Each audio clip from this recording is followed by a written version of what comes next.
Эта черная шляпа знакома многим истинным англичанам. А вот Улверстонский канал не всем. Мне довелось прогуляться вдоль этого канала в погожий день. Обратите внимание на холме памятник. Поначалу я думала, это маяк. Это и не только все Улверстон, который наряженно приглашает нас себе в гости.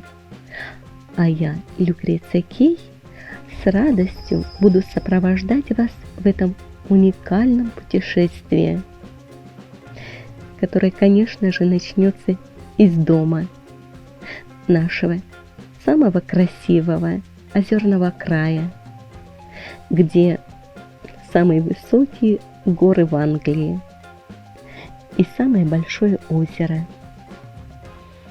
Но это как-нибудь в другой раз, потому что мы сейчас отправляемся в Улверстон.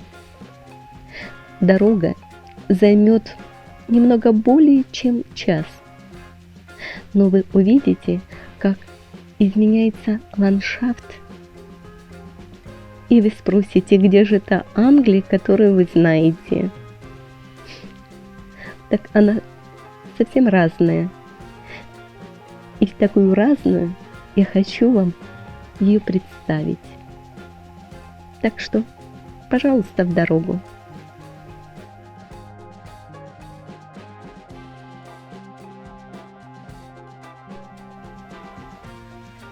Так как больших городов в этой части страны нет, то нет и широких дорог.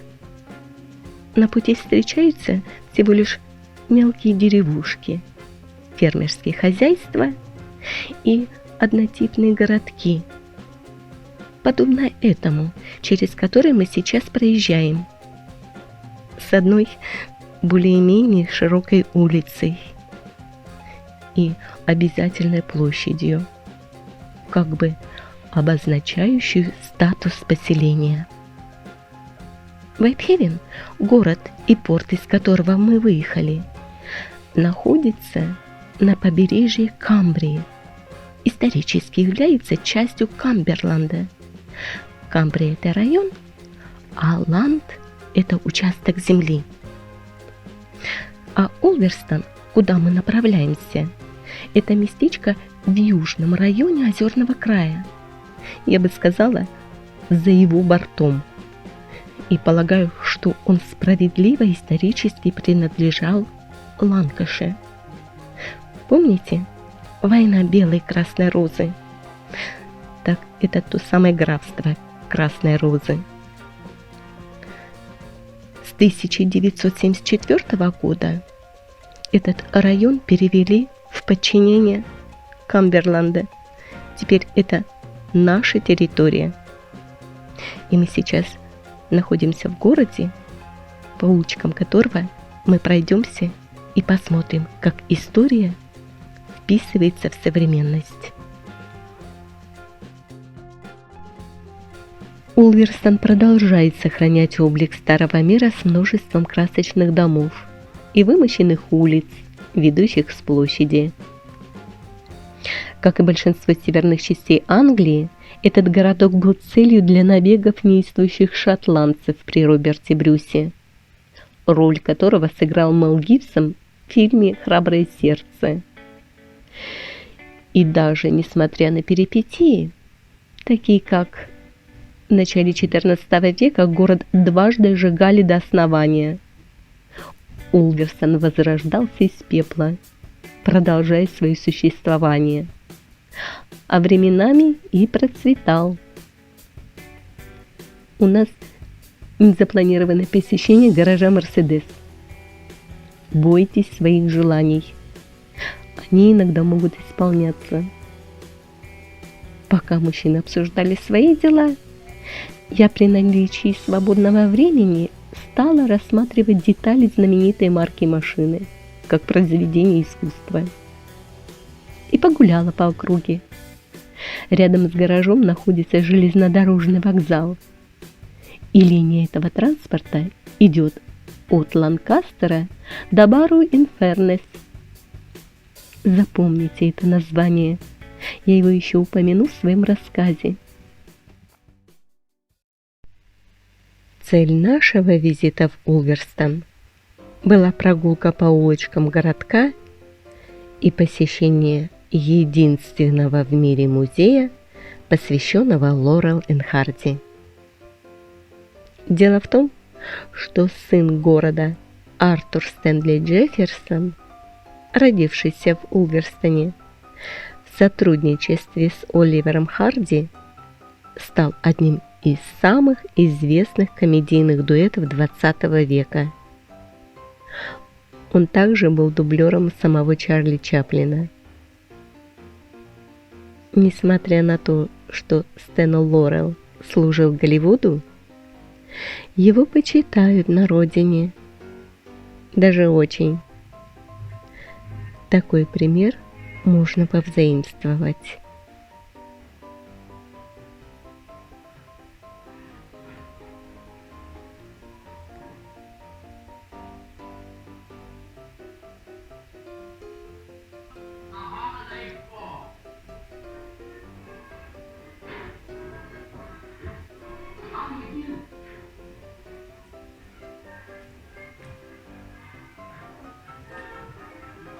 У меня свои воспоминания, разглядывая эти предметы. Например, я в детстве спала на такой кровати, посещая свою бабушку в Краснодарском крае. Но здесь, по-видимому, жесткий матрас, а у нас была воздушная перина. Посмотрите на нашего героя. Так и хочется сказать, а глаза такие добрые-добрые. В музее, по вашей просьбе, целый день крутят пленку с фильмами Лорел энд Харди. А меня, вы знаете, вот так вот папа тоже стриг в детстве. И я плакала крокодильными слезами после такой стрижки. Это такое удовольствие находиться в атмосфере черно-белого кино, что хочется примерить этот наряд на себя. Ну, посмотреть, какой бы ты была Любовь Орловой или Марлен Дитрих. Почему бы и нет? Почему бы не поиграть? Я хотела быть актрисой, а теперь сама сценарист, режиссер и актриса. О-о!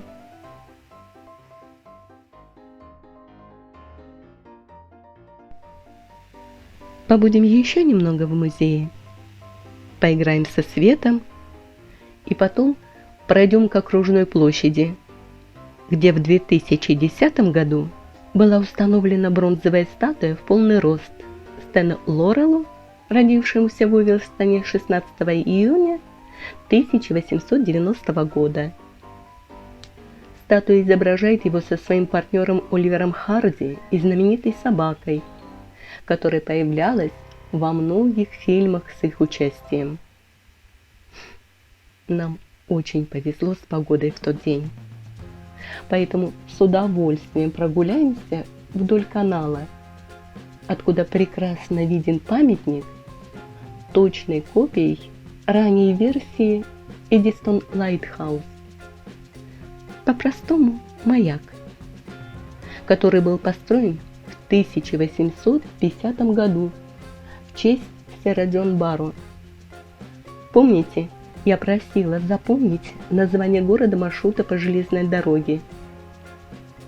Итак, повторяю. Сэр Джон Барроу, член, основатель Королевского географического общества, а также по совместительству второй секретарь ЦК КПСС. Шутка. Адмиралтейство, конечно же. Так вот, этот будущий сэр был рожден в Улверстоне, и благодарность за это был удостоен чести знаменитого памятника на холме Хоат, который открыт для посещения летом, если флаг развивается. Вы знаете, это мне напоминает посещение мной площади Букингемского дворца в Лондоне. Если флаг развивается, то королева дома. Если нет, то извините. Канал Улверстон является самым коротким на острове, самым глубоким и самым широким. Его построил в 1795 году архитектор Джон Пенни, дизайнер лондонского моста Ватерлоу. Строительство канала обеспечило процветание города, так как канал соединил город с Ирландским морем и снабдил его портом. И корабли из Улверстона могли экспортировать медь, сланец и постельное белье по всему миру. Лишь с появлением железной дороги необходимость использовать канал для грузоперевозок отпала. Но он еще долго использовался в коммерческих целях и лишь в конце Второй мировой войны был официально заброшен. Проект был закрыт. В настоящее время это прекрасное место, где можно отдохнуть на природе, не выходя из города. Вот такое небольшое познавательное путешествие. Мы возвращаемся домой. А вам спасибо, что были со мной. Проверьте, вы подписаны на мой канал. И до новых встреч. Всегда ваша Люкреция Кей.